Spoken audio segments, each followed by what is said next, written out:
Can you tell me what you remember about the time that a forest fire came down into Wesley Creek Canyon and approached your house? Mm-hmm.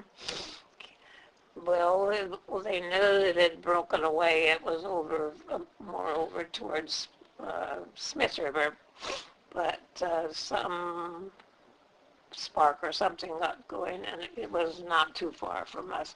And so we sat outside and watched. And anyway, one of IP's foremans came and said, "Bill, we've got a cat coming out. Do you want him to throw a road around your house?" And he said, "Yes, I would."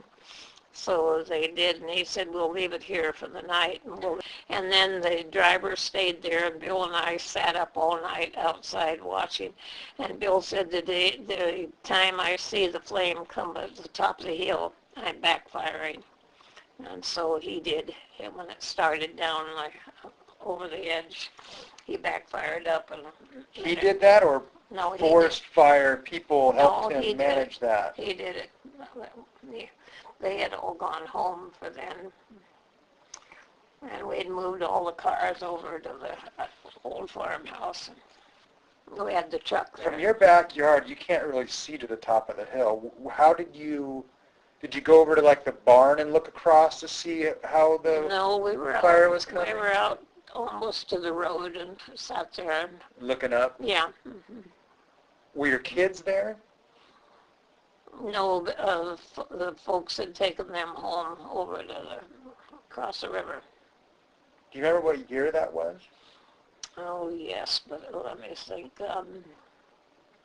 60, 50 something. Yeah. Okay. Yeah, I've forgotten. I don't. It would have been nighttime when you guys said, "Hey, there it is. The flames are coming over." Yeah. And Bill backfired up to meet it. So how did, do you remember? The next day it came down over toward the old house. And the next day at night it came down to Norman's. And they kept Backfiring yeah. to burn up the hill and stop it. Mm-hmm. And it worked. And it worked. I mean, it went up one house a day.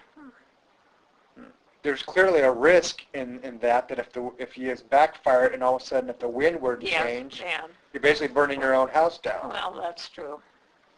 I see. But you go far enough. Actually, he would go beyond the cat road that was put around it, so that should have stopped it.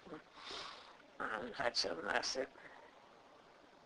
What was a bigger concern for you, or a bigger, distress? A forest fire or a flood? Because you had them both. I think probably a forest fire, because I was up on a hill. The flood wasn't going to get to me.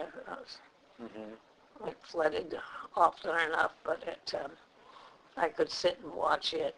And I knew it wasn't going to get up to the house part.